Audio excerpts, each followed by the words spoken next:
దేవత్వము అనే సంగతిని మనం పరిశీలన చేసుకుంటాం. ఈరోజు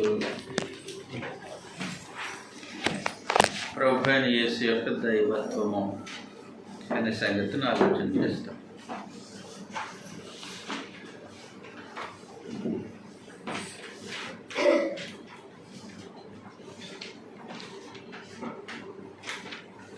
ప్రభువైన యేసు యొక్క దైవత్వాన్ని గురించి మనం పరిశీలన చేస్తూ ఉన్నప్పుడు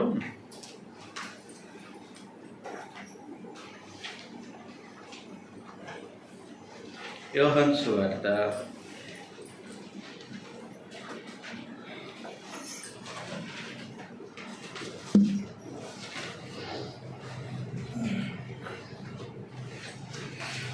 17వ అధ్యాయం. యోహాను సువార్త 17వ అధ్యాయం.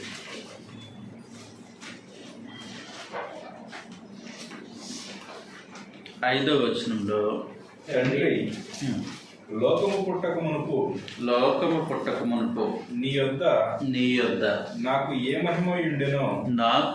మహిమ ఉండెనో ఆ మహిమతో నన్ను ఇప్పుడు నీ యొద్ద మహిమపరచుము అని ప్రభువైన యేసు తండ్రి అయిన దేవునికి ప్రార్థించినటువంటి సందర్భంలో, తండ్రి, లోకము పుట్టక మునుపు అంటే జగత్తును అందులో సమస్తాన్ని సృష్టించక మునుపు,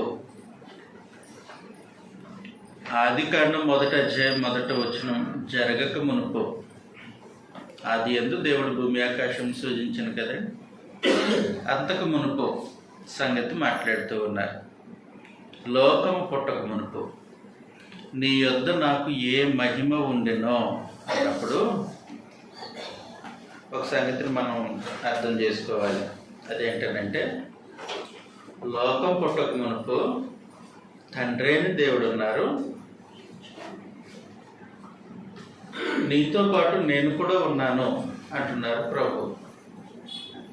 లోకం పుట్టక మునుపు నీ యొద్ద నాకు ఏ మహిమ ఉండెనో అన్నప్పుడు మీరున్నారు, మీతో పాటు నేను ఉన్నాను అని ప్రభు తెలియజేస్తూ ఉన్నారు.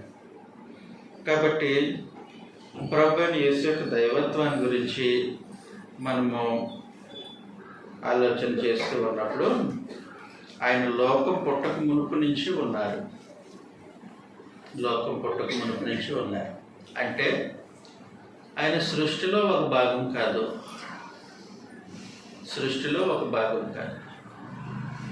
లోకం పుట్టింది అంటే సృష్టి జరగకముందు ఆయన ఉన్నారు. కాబట్టి ఆయన సృష్టికి అతీతుడు అని మనం గ్రహించాలి. ఎలా ఉన్నారు? మహిమలో ఉన్నారు. మొదటి సంగతి,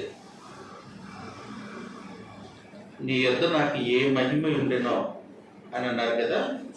కాబట్టి మహిమలో ఉన్నారు. ఇదే 17వ అధ్యాయం 24వ వచనంలో, తండ్రి, నేను ఎక్కడ ఉందునో అక్కడ నువ్వు నాకు అనుగ్రహించిన వారును నాతో కూడా ఉండవాలని, నీవు నాకు అనుగ్రహించిన నా మహిమను వారు చూడవాలని కోరుతున్నాను. జగత్తు పునాది వేయబడక మునిపే, లోకం పుట్టక మునిపైన, జగత్తు పునాది వేయబడక మునిపైన ఒకటే విషయం మాట్లాడుతూ ఉన్నారు.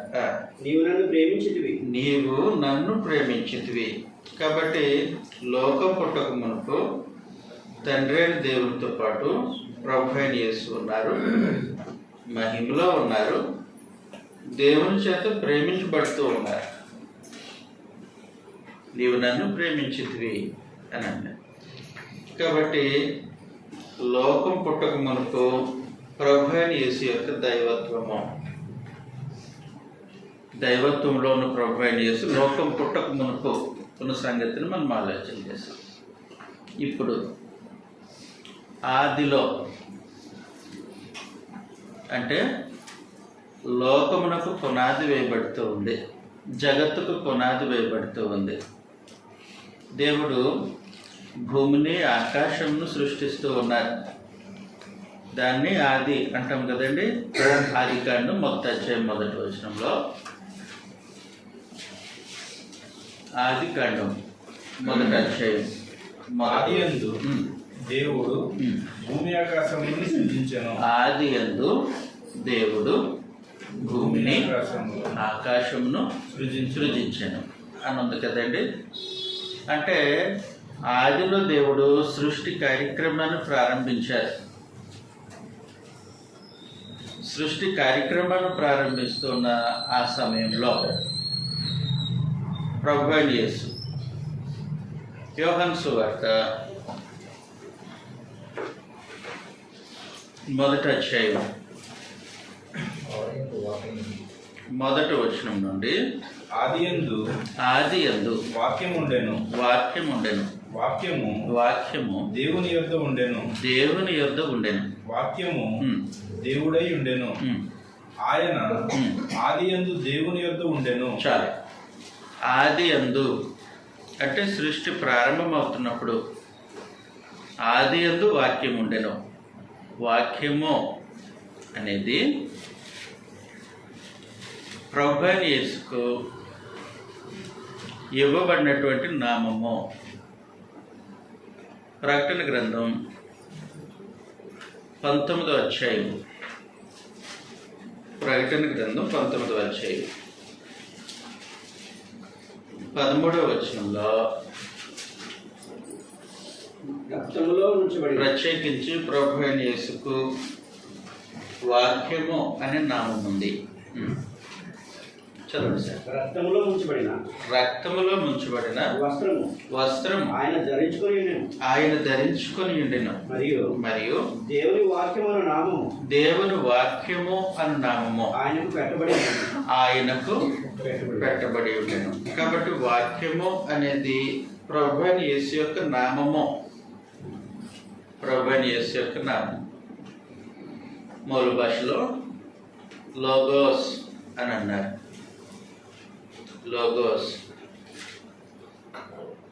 లోగోస్ అంటే వాక్యము.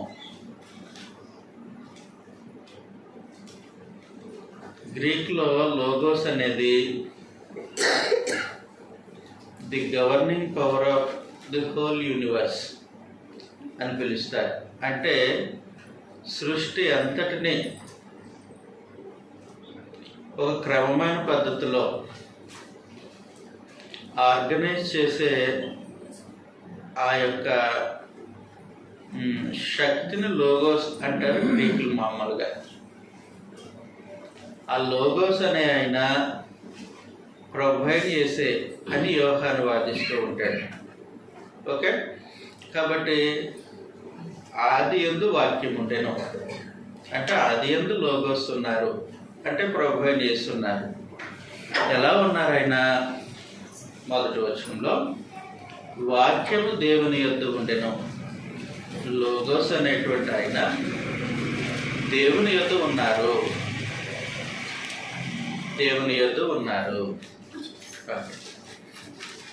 తండ్రి అయిన దేవుని యొద్ద ఉన్నారు. ఎలా ఉన్నారు?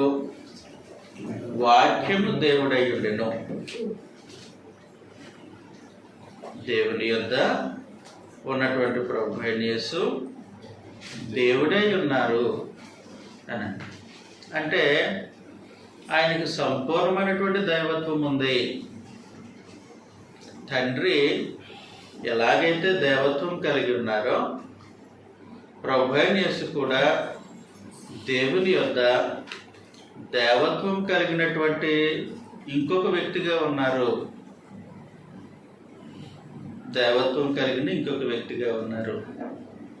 అంటే తండ్రి అయిన దేవునిలో ఎలాంటి దైవత్వం ఉందో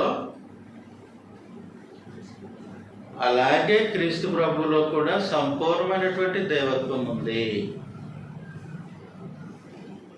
వ్యత్యాసం ఏమీ లేదు.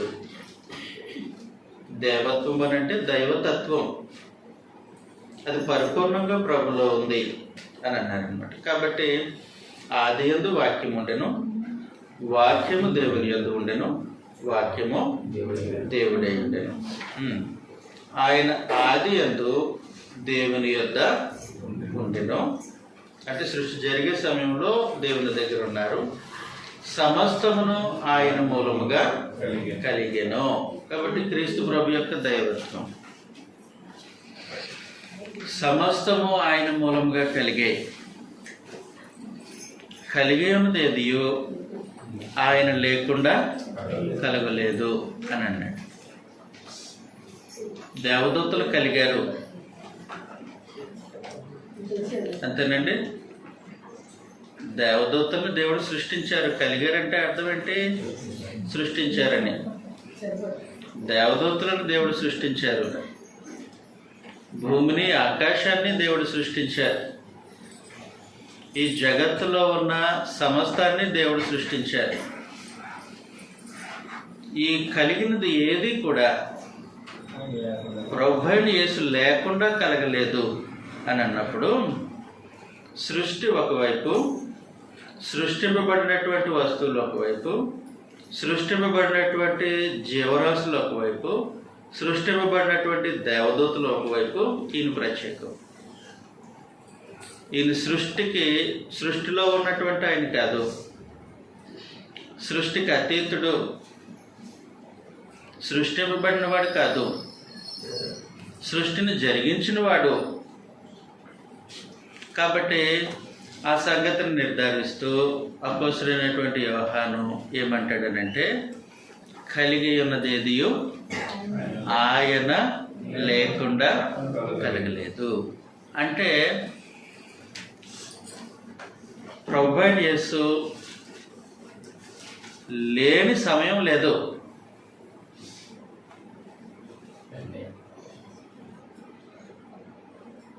నిత్యత్వంలో ఆయన లేని సమయం లేదు. ఆయన లేని సమయం లేదు.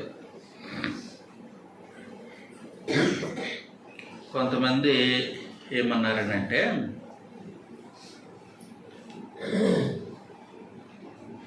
నిత్యత్వంలో ఎప్పుడో ప్రభువైన యేసు లేని ఒక పీరియడ్ ఉంది, టైం ఉంది అన్నారు. యోహాను దాన్ని ఒప్పుకోడు, గ్రంథం ఒప్పుకోదు, క్రీస్తు ప్రభు యొక్క దైవత్వం ఆ సంగతిని ఒప్పుకోదు. కలిగి ఉన్నది ఏది ఆయన లేకుండా కలగలేదు అన్నప్పుడు ఆయన లేని సమయం లేదు. ఆయన లేని సమయం లేదు. ఆయన నిత్యుడు. ఆయన నిత్యుడు. ఓకే. కాబట్టి కలిగి ఉన్నది ఏదియో ఆయన లేకుండా కలగలేదు అని అన్నారు. అంతేకాదు, కొలస్సీలకు రాసినటువంటి పత్రిక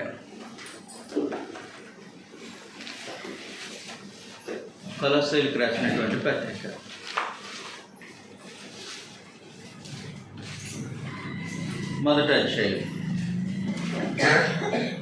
15వ వచనంలో ఆయన అదృశ్యమైన స్వరూపి అయి, ఆయన అదృశ్య దేవుని స్వరూపి అయి సర్వ సృష్టికి ఆది సంభూతుడై ఉన్నాడు. కాబట్టి ఆయన అంటే ప్రభువైన యేసు అదృశ్య దేవుని స్వరూపి అయి అంటే కనబడని దేవుని యొక్క మూర్తిమత్వం అని అర్థం. కనబడిన దేవుని యొక్క మూర్తిమత్వం.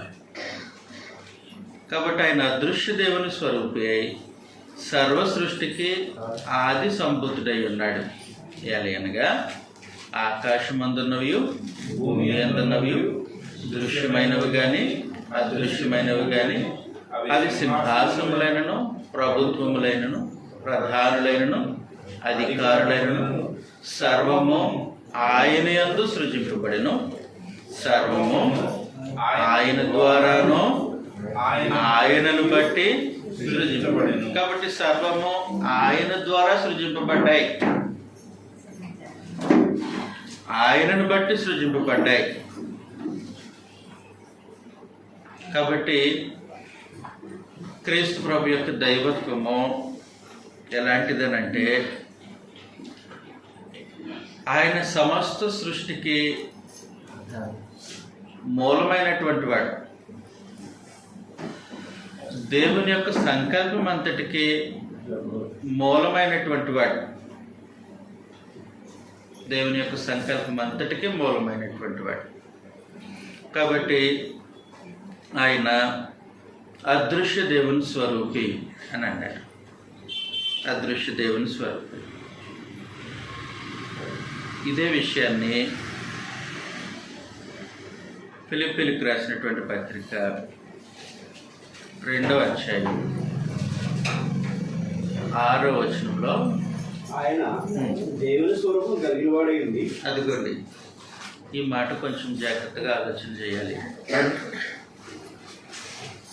ఆయన దేవుని స్వరూపం కలిగిన వాడై ఉండి అన్నప్పుడు అది మనం తెలుగులో చదువుకున్నంత సింపుల్ సెంటెన్స్ కాదు. దేవుని స్వరూప్యం కలిగిన వాడు అని అంటే ప్రత్యేకించి దేవుడు ఏ ఫామ్లో ఉన్నాడో, అంటే దేవుడు మామూలుగా మన వాడుక భాషలో మాట్లాడుతున్నారు. వాడుక భాష అంటే అర్థం అవటానికి మాట్లాడుతూ ఉన్నాను. దేవునికి ఎలాంటి అసైన్స్ ఉన్నాయో ప్రభువైన యేసు కూడా యాజ్ ఇట్ ఈస్ అలాంటి అసైన్స్ కలిగిన వాడు అని ఉపయోగించడానికి ఆయన దేవుని స్వారూప్యం కలిగిన వాడై ఉండి అని అన్నాడు అనమాట. దేవుడు ఒక పదార్థం కాదు, కానీ మనం అర్థమవటం కోసం అనుకుందాం. దేవుడు ఎలాంటి ఫామ్లో ఉన్నాడు, ఫామ్ అని అంటే ఎలాంటి రూపంలో ఉన్నాడో, ఎటువాడై ఉన్నాడో ప్రభువైన యేసు కూడా యాజ్ ఇట్ ఈజ్గా అలాంటి రూపంలోనే అలాంటి వాడై ఉన్నాడు అని ప్రత్యేకించి తెలియచేయటానికి ఫిలిప్పీలకు రాసినటువంటి పత్రికలో ఆయన దేవుని స్వారూప్యం కలిగిన వాడై ఉండి అని అన్నాడు. బైబిల్ మొత్తంలో ఇది ప్రత్యేకమైనటువంటి వచనం. క్రీస్తు ప్రభు యొక్క దైవత్వాన్ని నిరూపించే వచనం ఇది. దేవుని యొక్క స్వారూప్యం కలిగిన వాడు ప్రభువైన యేసు. ఓకే, కాబట్టి తండ్రి అయినటువంటి దేవుని దైవత్వం ఎలాంటిదో దానిలో 1% కూడా మినహాయింపు లేకుండా 100% అలాంటి దైవత్వం కలిగిన వాడు ప్రభువైన యేసు అని చూపించడానికి ఉపయోగించిన పదం అది. దేవుని స్వారూప్యం కలిగిన వాడై ఉండి అన్నమాట. ప్రత్యేకించి గ్రీకులో ఈ స్వారూప్యం కలిగిన వాడు అనే చోట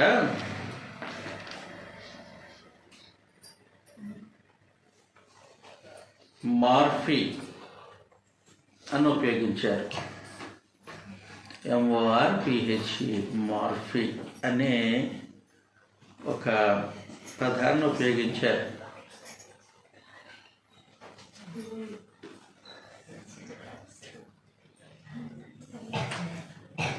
అంటే దేవుడు ఎటు రూపం కలిగిన వాడో ప్రభువైన యేసు కూడా అలాంటి రూపం కలిగిన వాడు అనేది దాని భావం.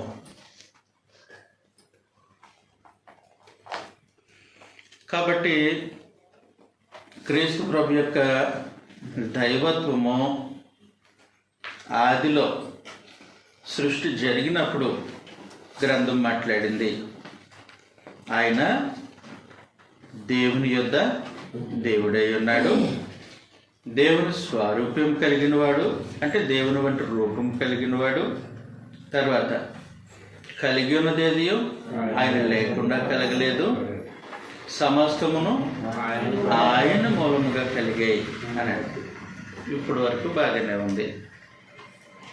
యోహాను సువార్త 1వ అధ్యాయం 14వ వచనంలో ఆ వాక్యము, ఇప్పుడు ఆ వాక్యము అన్నారు అంటే ఎవరు? దేవుని మహిమ. అయ్యా దేవుని దగ్గర మహిమ. కరెక్ట్గా వచ్చేయాలి ఆ వాక్యము అంటే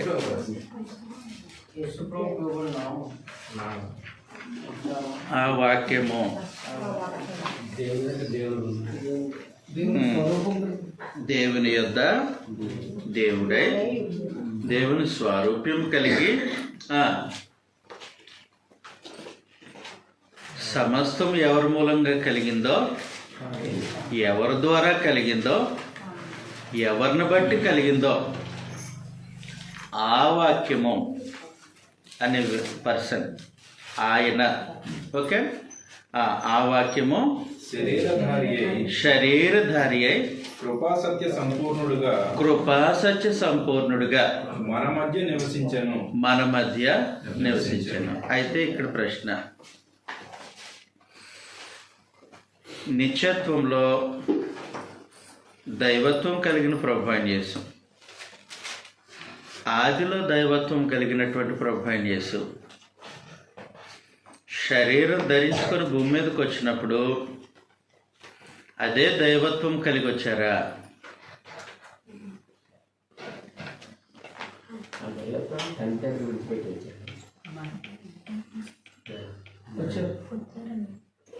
ఈ వాక్యం అదే చెప్తుంది. ఆ వాక్యము శరీరధారి అయి కృపా సత్య సంపూర్ణుడిగా మన మధ్య నివసించెను అన్నప్పుడు, అప్పుడు ఎలాంటి దైవత్వం కలిగిన వారో అలాంటి దైవత్వంతో ఆయన శరీరాన్ని ధరించుకొని వచ్చారు. దైవత్వం సంపూర్ణమైనటువంటి దైవత్వము శరీరాన్ని ధరించుకున్నారు. దేవుని యొద్ద దేవుడై ఉన్నటువంటి ఆయన శరీరాన్ని ధరించుకొని భూమి మీదకి వచ్చారు. దైవత్వాన్ని విడిచిపెట్టి రాలే, దైవత్వాన్ని పక్కన పెట్టి రాలే. యాజ్ ఇట్ ఈస్గా ఆ దైవత్వంతోనే శరీరాన్ని ధరించుకొని భూమి మీదకి వచ్చారు. అందుకోసం ఏమంటారనంటే, ఆ వాక్యము శరీరాన్ని ధరించుకొని కృపాసత్య సంపూర్ణుడిగా మన మధ్య నివసించెను అని అన్నారు. కాబట్టి ప్రభువైన యేసు ఆయన శరీరాన్ని ధరించుకొని భూమి మీదకి వచ్చినప్పుడు సంపూర్ణమైనటువంటి దైవత్వం కలిగిన వారే.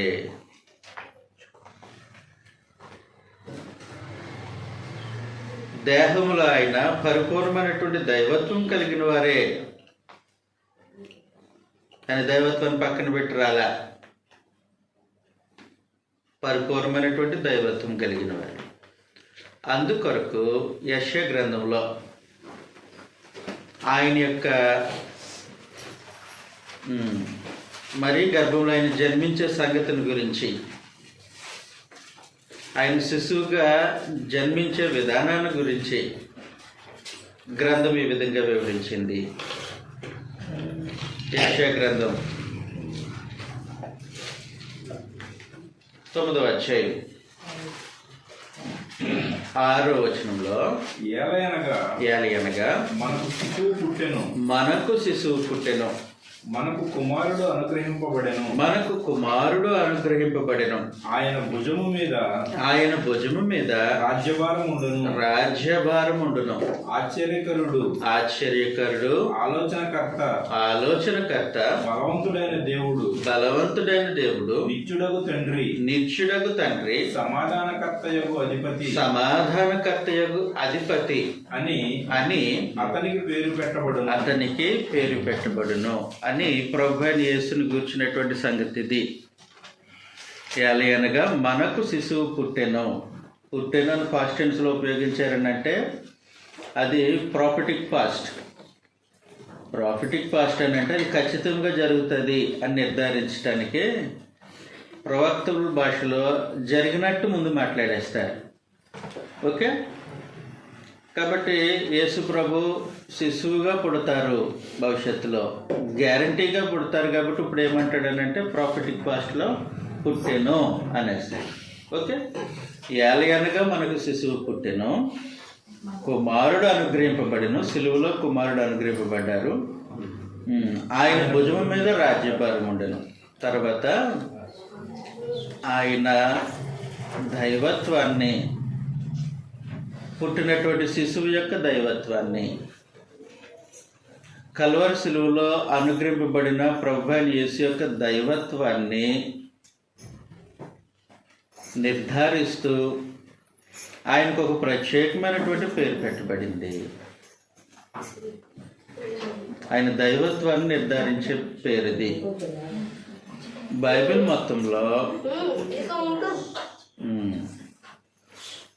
మొత్తంలో అతిపెద్ద పేరు ఇదే. అదంతా ఒకటే పేరు. చదువుతాం ఒకసారి. ఆశ్చర్యకరుడును అంటే ఆయన చేసే పనులు ఆశ్చర్యము, ఆలోచనకర్త, బలవంతుడైన దేవుడు, నిత్యుడగు తండ్రి, సమాధానకర్తయగు అధిపతి అని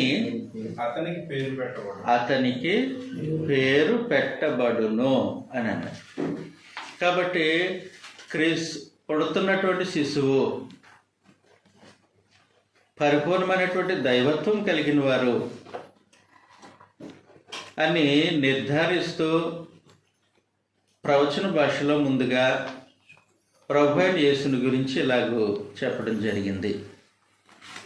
ఈ పేరు యొక్క ఉద్దేశం ఏంటనంటే, ఆయన వ్యక్తిత్వంలో దేవుడు, ఉనికిలో నిత్యుడు అని స్థాపించడానికి. ఆయన వ్యక్తిత్వంలో దేవుడు, ఉనికిలో నిత్యుడు. అంటే శిశువు పుట్టడంతో ఆయన ఉనికి ప్రారంభమైందా? కాదు. ఆయన నిత్యత్వపు తండ్రి కాబట్టి ఆయన శాశ్వతమైన వారు. ఓకే.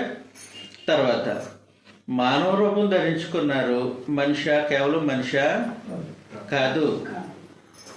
కాదు, బలవంతుడైన దేవుడు. కాబట్టి ఆయన వ్యక్తిత్వంలో దేవుడు, ఉనికిలో నిత్యుడు అని నిర్ధారించేది ఈ వచనం. ఓకే. కాబట్టి రాసుకున్నావా? నిత్యుడు తండ్రి దాని తండ్రి అంటే ఏదో అన్నది, మరోసారి చెప్పండి. నిత్యత్వపు తండ్రి, నిత్యుడకు తండ్రి అంటే నిత్యత్వపు తండ్రి అని. ఓకే. కాబట్టి ఆయన జగత్తు పునాది వేయబడక మునుపు దైవత్వం చూసాం.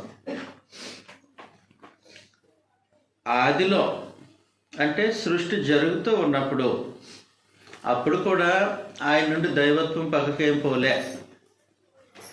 ఆయన పరిపూర్ణమైనటువంటి దైవత్వం కలిగిన వాడు. కాబట్టి ఆది యందు వాక్యం ఉండెను, వాక్యము దేవుని యందు ఉండెను, వాక్యము దేవుని ఉండెను అని చెప్పేశారు. ఆయన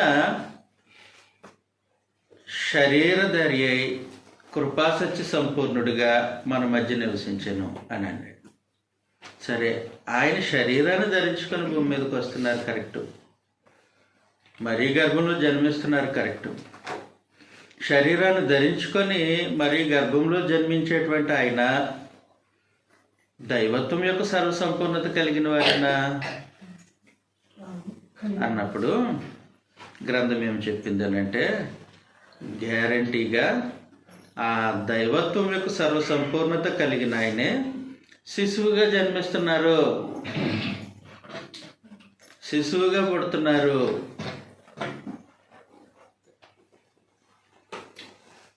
ఆయనలో దైవత్వం ఉంది. ఆయన దైవత్వపు శిశువు. అది సంగతి. నాకు ఈ సంగతి చెప్పండి.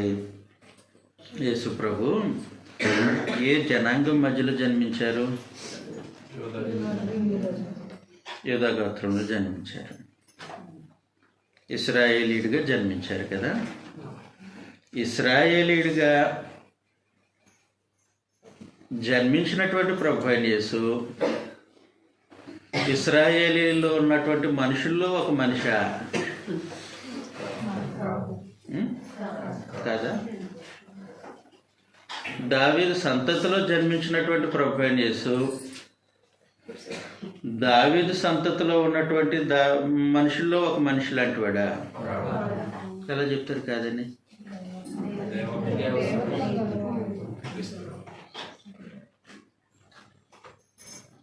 ఇశ్రాయేలీయుడిగా పుట్టినటువంటి ప్రభువైన యేసు కేవలము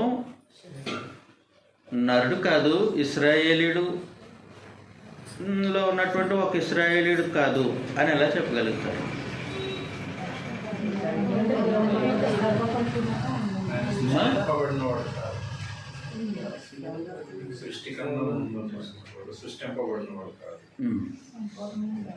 రోమేలుకు రాసిన పత్రిక, నేను మిమ్మల్ని అడిగిన ప్రశ్నల్లో నుండి ఈ వచ్చారని చదవండి. రోమేలుకు రాసినటువంటి పత్రిక 9వ అధ్యాయం 4వ వచనంలో వీరు ఇశ్రాయేలీయులు దత్తపుత్రత్వమును మహిమయు నిబంధనను ధర్మశాస్త్ర ప్రధానమును అర్చనార్చనాదులను వాగ్దానములు వీరివి. పితరులు వీరివారు శరీరమును బట్టి క్రీస్తు వీరిలో పుట్టెను. అదిగోండి, శరీరాన్ని బట్టి క్రీస్తు వీరిలో పుట్టిన. ఎవరిలో పుట్టారు? ఇశ్రాయేలీలో పుట్టారు. పుట్టినటువంటి ఈయన ఎవరు? శరీరమును బట్టి ఇశ్రాయేలీయుడిగా పుట్టినటువంటి ఈయన ఎవరు? సర్వాధికారి అయిన దేవుడై ఉండి నిరంతరము స్తోత్రార్హుడై ఉన్నాడు. కాబట్టి శరీరమును బట్టి ఇశ్రాయేలీలో పుట్టినటువంటి ఆ శిశువు పెరిగి పెద్దవాడైనప్పటికీ, చివరికి సిలువలో మరణించినప్పటికీ, శరీరమును బట్టి ఇశ్రాయేలీలో పుట్టినటువంటి ఆయన ఎవరో సర్వాధికారి అయిన దేవుడై ఉండి నిరంతరము స్తోత్రార్హుడై ఉన్నాడు. కాబట్టి జన్మించినటువంటి శిశువు శరీరాన్ని ధరించుకొని ఇశ్రాయేలీయుడిగా ప్రత్యక్షమైనటువంటి ప్రభువైన యేసు దైవత్వం యొక్క సర్వసంపూర్ణత కలిగినవాడు. అంటే ఆదిలో దేవుడి దగ్గర దేవుడే ఎలాగున్నారో, ఇశ్రాయేలీయుడిగా శరీరాన్ని ధరించుకొని వచ్చినప్పటికీ కూడా ఆయన సర్వాధికారి అయిన దేవుడే. సర్వాధికారి అయిన దేవుడు. గ్రంథం అది సంగతి తెలియజేస్తూ ఉంది. కాబట్టి శరీరాన్ని ధరించుకొని శిశువుగా పుట్టారు. మానవుళ్ళగా భూమి మీద తిరుగుతూ ఉన్నారు. మానవ దేహములో ఆయన నివసిస్తూ ఉన్నారు. అయినప్పటికీ ఆయన దేవత్వం యొక్క సర్వసంపూర్ణత కలిగిన వారు అని ధృవీకరించే వచనం ఇది. కానీ మరొకసారి చదువుతాం. వీరు ఇశ్రాయేలీయులు దత్తపుత్రత్వమును మహిమయు నిబంధనలను ధర్మశాస్త్ర ప్రధానములను అర్చనార్చనాదులను వాగ్దానములను వీరివి. పితరులు ఇశ్రాయేలీయుల వారు శరీరమును బట్టి క్రీస్తు వీరిలో పుట్టెను. ఈయన పుట్టినటువంటి ఆయన సర్వాధికారి అయిన దేవుడై ఉండి నిరంతరము. కాబట్టి ఆ వచ్చిన అర్థం చేసుకునే విధానం అది. కాబట్టి శరీరంతో వచ్చినటువంటి ప్రభువైన యేసు నరుడు కాదు. మరి గర్భంలో పుట్టినటువంటి శిశువు కేవలం నరుడు కాదు. ఆయన దైవత్వం యొక్క సర్వసంపూర్ణత కలిగిన వాడు. అది సంగతి. దైవత్వం యొక్క సర్వసంపూర్ణత కలిగిన వాడు. కాబట్టి మనం కొన్ని సంగతులు ఆలోచన చేసాం. మొదటగా ఏం చూసామండి? లోకము పుట్టక మునుపు క్రీస్తు ప్రభు యొక్క దైవత్వము చూసాం. మరి రెండవది క్రీస్తు సృష్టిలో ఒక భాగం కాదు. వాక్యము అనే నామం రెండవదండి తండ్రి యొక్క ఆయన మహిమలో ఉన్నారు. అమ్మా, ఎలా ఉన్నారు దేవుని ఆదిలో ఆదికి ముందు చూసాం, తర్వాత ఆదిలో క్రీస్తు ప్రభు యొక్క దైవత్వాన్ని చూసాం. ఓకే. 3, ఆయన శరీరాన్ని ధరించుకొని భూమి మీదకి వచ్చినప్పుడు, శరీరాన్ని ధరించుకొని భూమి మీదకి వచ్చినటువంటి ప్రభు అయిన యేసు దైవత్వం యొక్క సంపూర్ణత కలిగినవాడు. ఆయన గురించి గ్రంథం ఏమందంటే సర్వాధికారి అయిన దేవుడు. యెషయా గ్రంథంలో బలవంత దేవుడు నిత్యుడగు అని. సమాధానం. కాబట్టి ఇలాగ ప్రభు అయిన యేసు శరీరాన్ని ధరించుకొని భూమి మీదకి వచ్చారు. సరే, శరీరాన్ని ధరించుకొని భూమి మీదకి వచ్చినటువంటి ప్రభు అయిన యేసు ఆయన ఇప్పుడు చూద్దాం లూకా సువార్త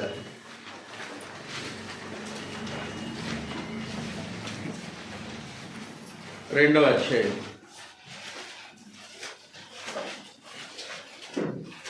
52వ వచనంలో, యేసు జ్ఞానమందును అంటే శరీరాన్ని ధరించుకొని వచ్చినటువంటి ప్రభు అయిన యేసు వయసునందును జ్ఞానమందును వయసునందును దేవుని దయందును మనుషుల దయందును వర్ధిల్లుచుండెను. కాబట్టి ఆయన దేహాన్ని ధరించుకొని భూమి మీదకి వచ్చారు. కాబట్టి ఆయన గురించి ఏం రాయబడిందనంటే ఆయన జ్ఞానమందును. ఏ జ్ఞానమందు? ఆయనకి జ్ఞానం లేదా?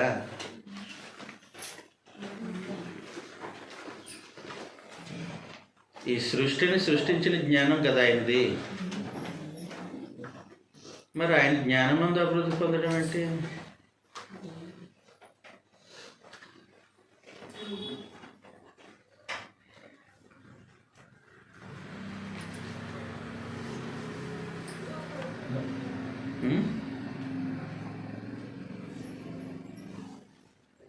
వయసు అంటే ఓకే, శిశువుగా జన్మించారు కాబట్టి. దేవుని దయ దేహంలోనూ ప్రతి ఒక్కరికి అవసరం. మనుషుల దయ మానవుల మధ్యలో బ్రతుకుతున్న వారికి అవసరం. మరి జ్ఞానమందు అభివృద్ధి పొందడం ఏంటి?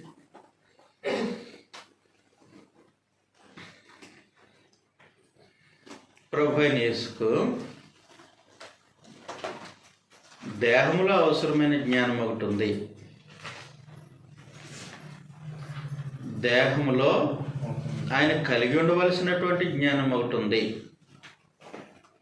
అది ఆయనకు అవసరం కాదు, మనకు అవసరం. యెషయా గ్రంథం 53వ అధ్యాయం. యెషయా గ్రంథం 53వ అధ్యాయం.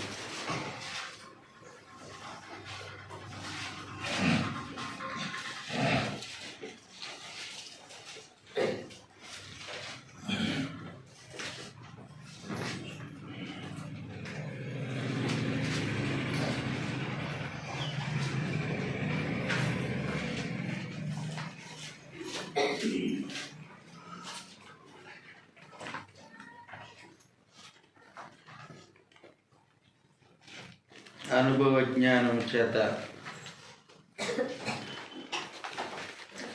ఇలా వచ్చినామండి. 11వ వచనమా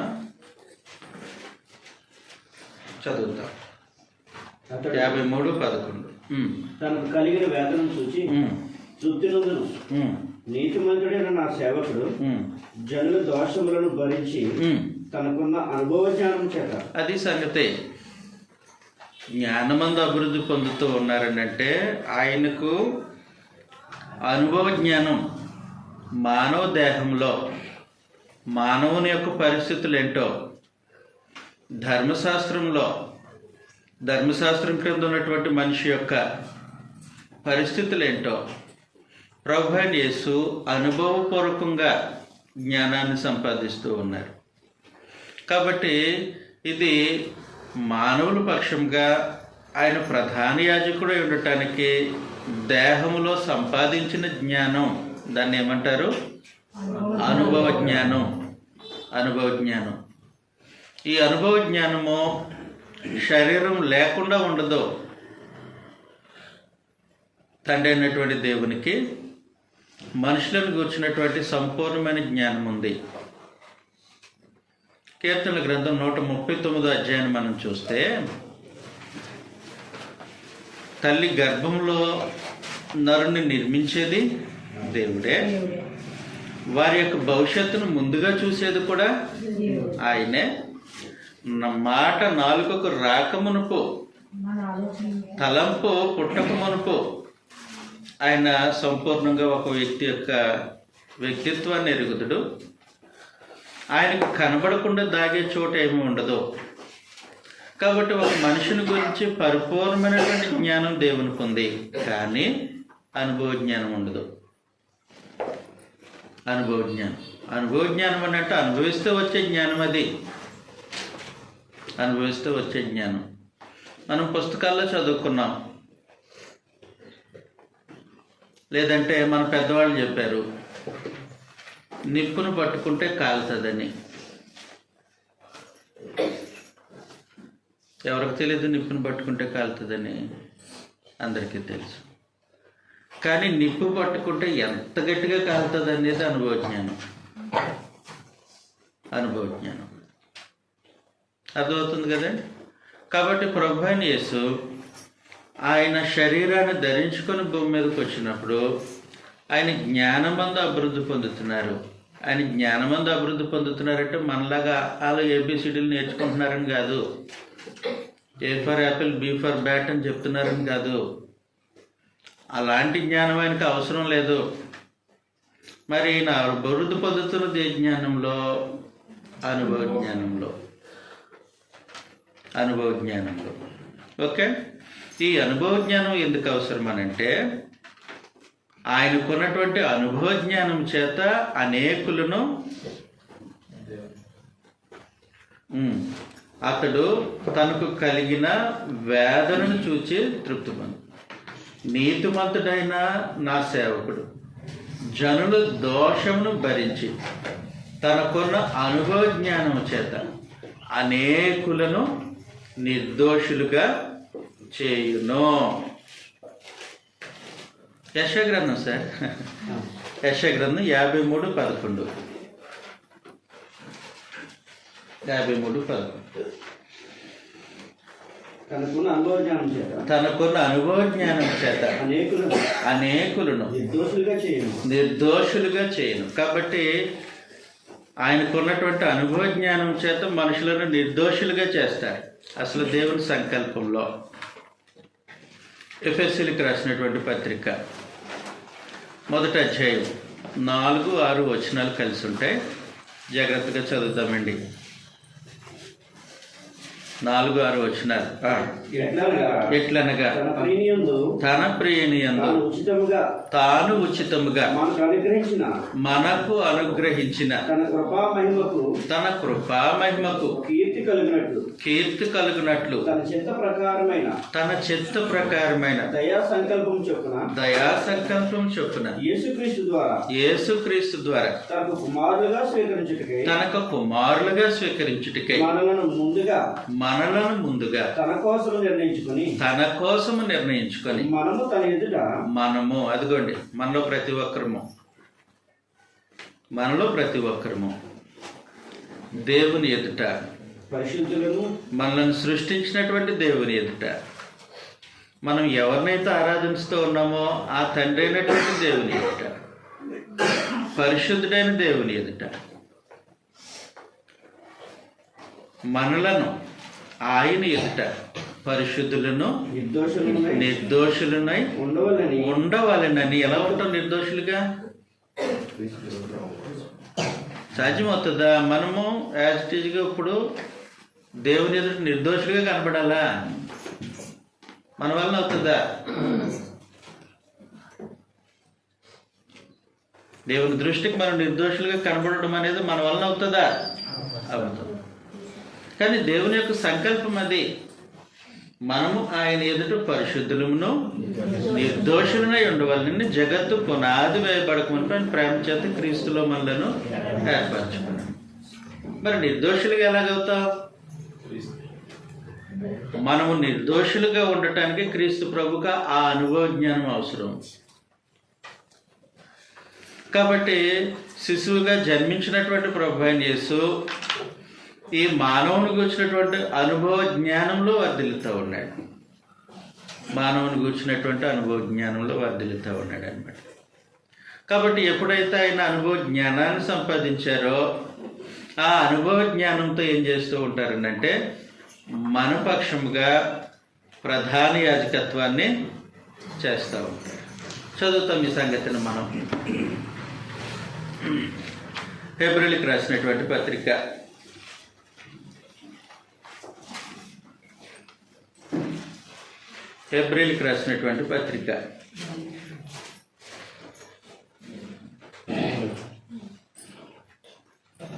4వ అధ్యాయం 14వ వచనంలో దేవుడు ఏడవ దినమందు అయ్యా సార్ 4వ అధ్యాయం 14వ వచనం సార్. హెబ్రీ పత్రిక ఆకాశ మండలము గుండా వెళ్ళిన దేవుని కుమారుడైన యేసు అను గొప్ప ప్రధాన యాజకుడు మనకున్నాడు. గొప్ప ప్రధాన యాజకుడు మనకున్నాడు. గనుక మనము ఒప్పుకొని దానిని గట్టిగా చేపట్టుదుము. మన ప్రధాన యాజకుడు అదిగోండి, జాగ్రత్తగా చూడండి. ఇక్కడ అనుభవ జ్ఞానం. ప్రభు అయిన యేసు అభివృద్ధి పొందినటువంటి జ్ఞానం. ఆయన ఏ జ్ఞానంలో అభివృద్ధి పొందాడు అనేది. మన ప్రధాన యాజకుడు మన బలహీనతల యందు మనతో సహానుభావం లేనివాడు కాడు గాని. అదిగోండి, మనతో సహానుభావము లేనివాడు కాడు గాని సమస్త విషయములలోనూ శోధింపబడిన. కాబట్టి జ్ఞానం ఆయనకుంది. దేహంలో మనిషి ఆకలి విషయంలో ఎలా శోధింపబడతాడు, దాహం విషయంలో ఎలా శోధింపబడతాడు. ఇవి రెండు ఆయన 40 రోజులు ఉపవాసం ఉన్నప్పుడు అపవాది చేత ఎదుర్కొన్నారు.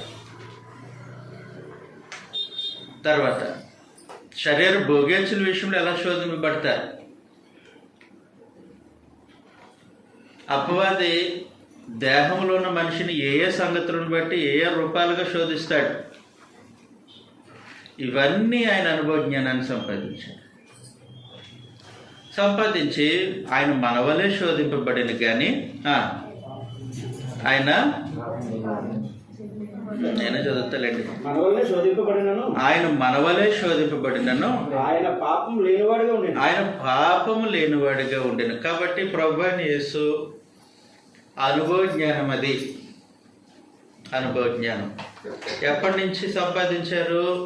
ఆయన శిశువుగా ఉన్నప్పుడు దగ్గర నుంచి సిలువలో మరణించేంత వరకు ఈ మజిలీలో, ఈ యాత్రలో మానవుడు దేహంలో ఎలాంటి పరిస్థితులు ఎదుర్కొంటున్నాడు. అపవాది ఒక మనిషిని ఏ ఏ పరిస్థితులను బట్టి శోధిస్తూ ఉన్నాడు. వాటన్నిటిని అనుభవపూర్వకంగా తెలుసుకున్నారు. ఇప్పుడు తెలుసుకున్న ఆయన మనవలే శోధింపబడ్డాను. ఆయన పాపం చేయలేదు, ఆయన నోట కప్పటం లేదు, పాపము ఆయన చేయటానికి వీలుండదు. పాపం చేయటానికి వీలుండదు. దైవత్వం పాపాన్ని అంగీకరించదు, పాపం చేయటానికి వీలుండదు.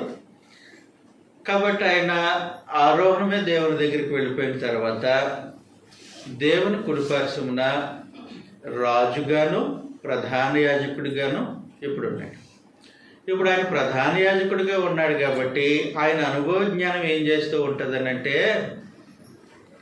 నేను ఏ పరిస్థితుల్లో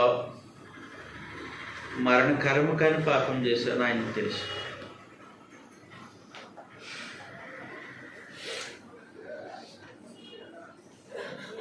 మరణకరం కాని పాపం చేశాను ఆయనకు తెలుసు. కాబట్టి ఆయన ఏం చేస్తూ ఉంటాడనంటే, ఆడి పరిస్థితి నాకు తెలుసు. ఆడు ఎలాంటి పరిస్థితుల్లో తొట్టిల్లాడో తెలుసు, ఆ అనుభవం నాకుంది. కాబట్టి వాడి పక్షంగానే కదా నేను అమూల్యమైన, పవిత్రమైన, నిర్దోషమైన, నిష్కలంకమైన రక్తాన్ని చిందించాను. కాబట్టి నా రక్తాన్ని బట్టి అతన్ని క్షమించు అని నా పక్షాన్ని దేవునికి విజ్ఞాపన చేసే జ్ఞానం ప్రభువైన యేసు ఆయన శిశువుగా ఉన్నప్పుడు దగ్గర నుంచి సిలువ వరకు కూడా సంపాదించింది నా కోసం. అర్థమవుతుంది కదా? ఆ అనుభవ జ్ఞానం నా కోసం, నన్ను నిర్దోషిగా దేవుని ఎదుట నిలవబెట్టడానికి నా కోసం ఆయన సంపాదించిన అనుభవ జ్ఞానం. అంతేగాని ఆయన దైవత్వం కలిగిన వాడైతే, జ్ఞానమందు అభివృద్ధి పొందడం ఫూలిష్, అది అర్థం లేని ప్రశ్న.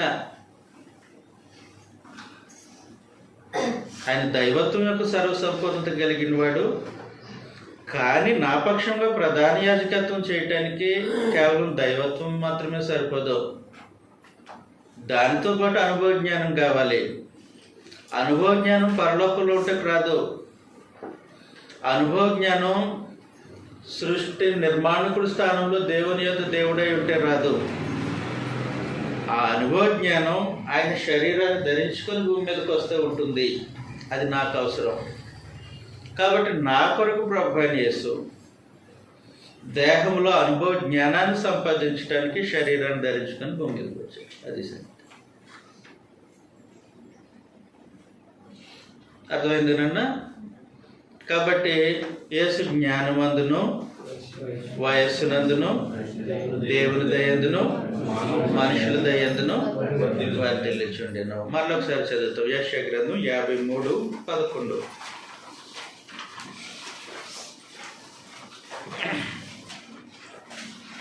యెషయా గ్రంథం 53:11లో అతడు తనకు కలిగిన వేదనను చూచి తృప్తినందును నీతిమంతుడైన నా సేవకుడు జనుల దోషములను భరించి తనకున్న అనుభవ జ్ఞానము చేత అనేకులను నిర్దోషులుగా చేయను. అందులో నేను ఒక్కడినే. మనలో ప్రతి ఒక్కరము మనల్ని దేవుని ఎదుట పరిశుద్ధులుగాను నిర్దోషులుగాను నిలబెట్టడానికి, ఆయన మనపక్షంగా ప్రధాన యాజకత్వం చేయటానికి ఆయన సంపాదించినటువంటి అనుభవ జ్ఞానం అది. అర్థమవుతుంది కదా? అది చాలు. బ్రేక్ తీసుకుందామండి. మళ్ళీ మనం